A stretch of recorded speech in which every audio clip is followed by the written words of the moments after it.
আসসালামু আলাইকুম। বর্তমান সময়ে দেশের রাজনৈতিক অঙ্গন বেশ জমে উঠেছে। কে যে কার প্রতিপক্ষ আর কে যে কার বন্ধু, এটা খুব বারবার পরিবর্তন হচ্ছে। আপনারা জানেন বর্তমান সময়ে মাহফুজ যে তথ্য উপদেষ্টা, তার বিতর্কিত যেই কথাবার্তা, এটা এখন বেশ আলোচিত, সমালোচিত। তার যেই পলিসিটা, সে যে আসলেই একজন মাস্টার মাইন্ড আমার কাছে প্রমাণিত হয়েছে অন্তত। কারণ অনেকেই তাকে ওই সময় সামনের সারিতে দেখেননি, তারপরেও বিশ্ব দরবারে সবচেয়ে বড় মঞ্চে ডক্টর ইউনূস তাকেই কিন্তু মাস্টার মাইন্ড হিসেবে পরিচয় করে দিয়েছিল, পুরস্কারও পেয়েছে এবং বর্তমানে সবচেয়ে গুরুত্বপূর্ণ একটা মন্ত্রণালয়ের উপদেষ্টা হিসেবে দায়িত্ব পালন করছেন। অপরদিকে আরও একজন মাস্টার মাইন্ড আছে, তার নাম না নিলেই নয়। মূলত তিনিই মূল মাস্টার মাইন্ড। সাংবাদিক জুলকারনাইন সেটা ক্লিয়ার করে দিয়েছেন। আমি মাহফুজের ব্যাপারেই কথা বলবো, আর সাদিক কায়ুমের ব্যাপারটা বলে রাখলাম এই জন্যই, জাতি যেন তাকে ভুলে না যায়। মাহফুজ আলম ইনি যেভাবেই শুরু করেছেন বিগত সময় ধরে বিতর্ক সৃষ্টি করে, একের পর এক সেটা চালিয়েই যাচ্ছেন। মানে তার মাস্টার মাইন্ড কারিশমা চালিয়ে যাচ্ছেন, যাতে তাকে নিয়ে একটা আলোচনা সবসময় চলতেই থাকে। তো সেই আলোচনার ক্ষেত্রে আমি বলবো আসলেই সে একটা বড় মাস্টার মাইন্ড। আবার আমি নারীদের যে দাবি পতিতাদের পক্ষে এবং বিভিন্ন বিষয় নিয়ে, এদেরকেও বলবো যে হ্যাঁ, এরাও খুব মহাবিজ্ঞ ব্যক্তি, না হলে তাদের দাবিটা এমনভাবে জাতির সামনে পেশ করা হয়েছে যে এটা আলোচনার খোরাক হয়ে দাঁড়াইছে। আমার যেটা মনে হয় যে তাদের যে মহান ব্যক্তি যিনি এখন ভারতে অবস্থান করছেন, ওই তসলিমা নাসরিনের যে উস্তাদ, এই উস্তাদগুলোই বর্তমানে দাবি পেশ করছে। এজন্য আমি দেশবাসীর পক্ষ থেকে অনুরোধ করব যে শুধু শুধু আর তসলিমা নাসরিনকে বাহিরে রেখে লাভ কি, তাকে দেশে ফিরিয়ে আনুন।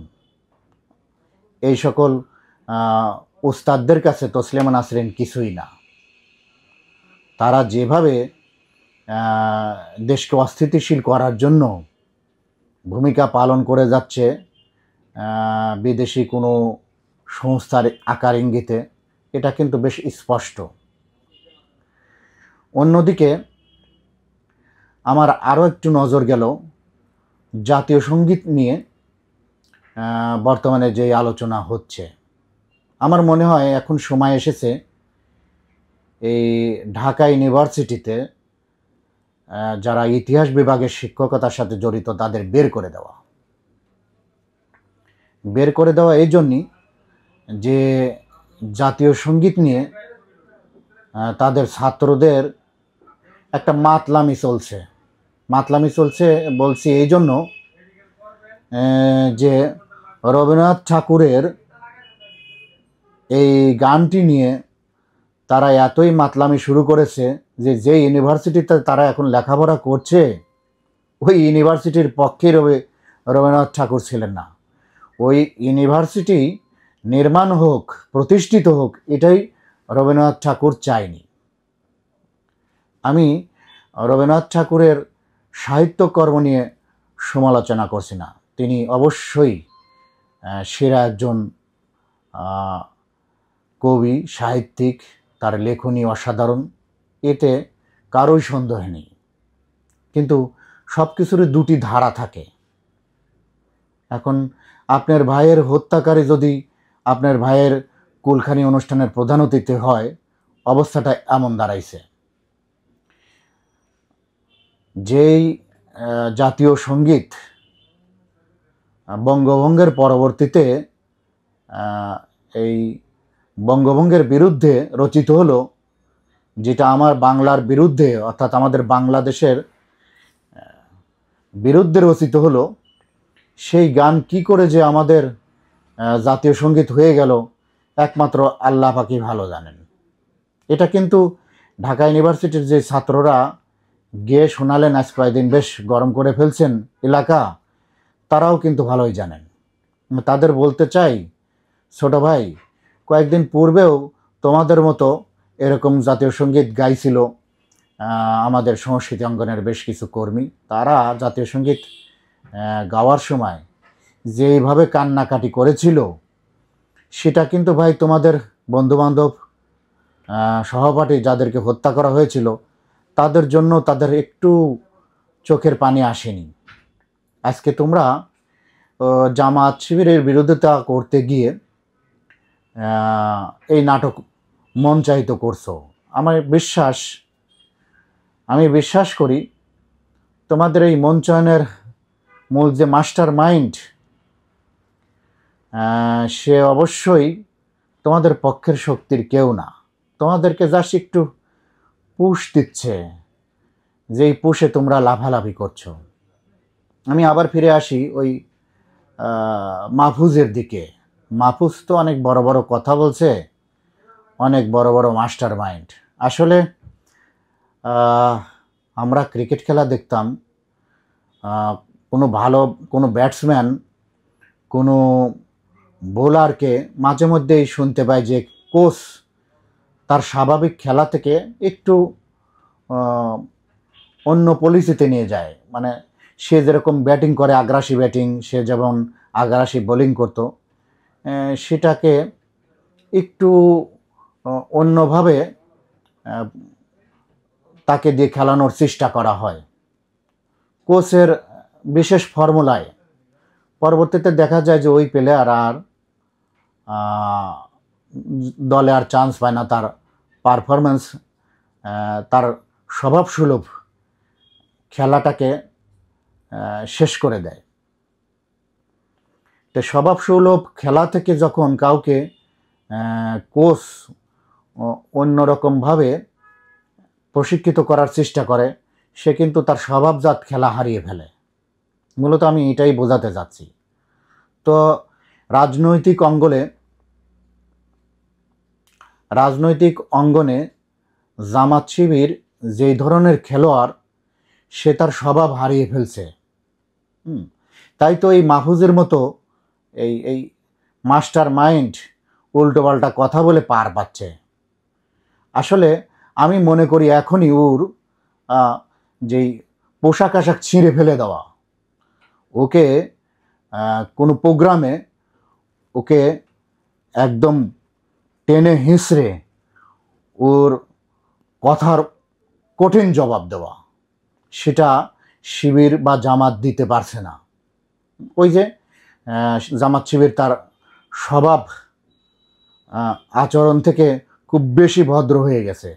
এই ভদ্রতার সুযোগ এই সকল মাহফুজ নামের কিছু পোলাপান নিয়ে তারা জামাতের কাঁধে ভর দিয়ে উঠে এখন জামাতের পিছনে লেগেছে। জামাত শিবির যদি তার স্বভাব সুলভ একটু আচরণ দেখাতো, ওই সময় আমরা যখন ওই শিবিরের প্রোগ্রামে যেতাম, রফিকুল ইসলাম খান সাহেব উনি বলতেন যে বাবা, তোমরা এমন কিছু কইরো না যা করলে মানুষের সাথে ঝগড়া গণ্ডগোল বাঁধে। এমন জায়গায় যাইও না যেখানে গেলে ঝগড়া বাঁচতে পারে, ঝামেলা বাঁচতে পারে, ওইখানে যাবাই না। তবে কেউ যদি তোমার পায়ের উপর পাড়া দিয়ে ঝগড়া বাঁধাতে আসে, তাকে এমন করে পিটাবে যাতে জামাত শিবির কি জিনিস ও জীবনে কখনো ভুলতে না পারে। ওই মাহফুজদের প্রয়োজন সেই ওষুধ প্রয়োগ, সেটার প্রয়োগ দিলেই তার শরীরের মধ্যে যে চুলকানি যাচ্ছে ওটা থেমে যাবে, আমি বিশ্বাস করি। শুধু মাহফুজের চুলকানিই থেমে যাবে না, এই যে নারীবাদীরা, এদের চুলকানিও থেমে যাবে। আর জাতীয় সঙ্গীত, এ পাগলও জানে যে এই সঙ্গীত বাংলাদেশের পক্ষে রচিত না। তো এই পাগলগুলো কেন যে লাফাচ্ছে আমার মাথায় আসে না। তার মানেই বোঝা যাচ্ছে যে এই পাগলগুলো ঢাকা ইউনিভার্সিটিতে লেখাপড়াই করে না, ও শুধু মোবাইলবাজি করে, ও শুধু আছে এইসব রং ঢং তামাশায়। বাবা, তোমরা এগুলো বাদ দিয়ে লেখাপড়ায় মনোযোগ দাও, আর দেখো যে জাতির ইতিহাস কোথায় ছিল। যেই ইতিহাস তোমার পক্ষেই না, তার জন্য তুমি কি যে কান্নাকাটি করছো। এই ইতিহাস তোমাকে উচ্চ চূড়ায় নেবে না। যেহেতু জাতীয় সঙ্গীত নিয়ে বারবার বিতর্ক হচ্ছে, এটার পরিবর্তন আমি মনে করি খুবই জরুরি। এটা পরিবর্তন না হওয়া পর্যন্ত যত সময় জাতীয় সঙ্গীত হিসেবে এটা থাকবে, আমি অবশ্যই এটাকে শ্রদ্ধা করব, শ্রদ্ধা করি সবসময়, কিন্তু এটার পরিবর্তন অবশ্যই জরুরি। বিজ্ঞ ব্যক্তিদের সমন্বয়ে, যারা ভালো লেখেন তাদের সমন্বয়ে নতুন একটি জাতীয় সঙ্গীত যেন রচনা করা হয়, এই দাবি বর্তমান সরকারের কাছে আমি রাখছি। আর মাহফুজদের বলতে চাই, ভদ্র হয়ে যান। জামাত শিবিরকে তার আগ্রাসী ভূমিকায় আসতে যেন না হয়, সেটা মাথায় রেখে কথা বলেন। আজ এ পর্যন্তই, ধন্যবাদ।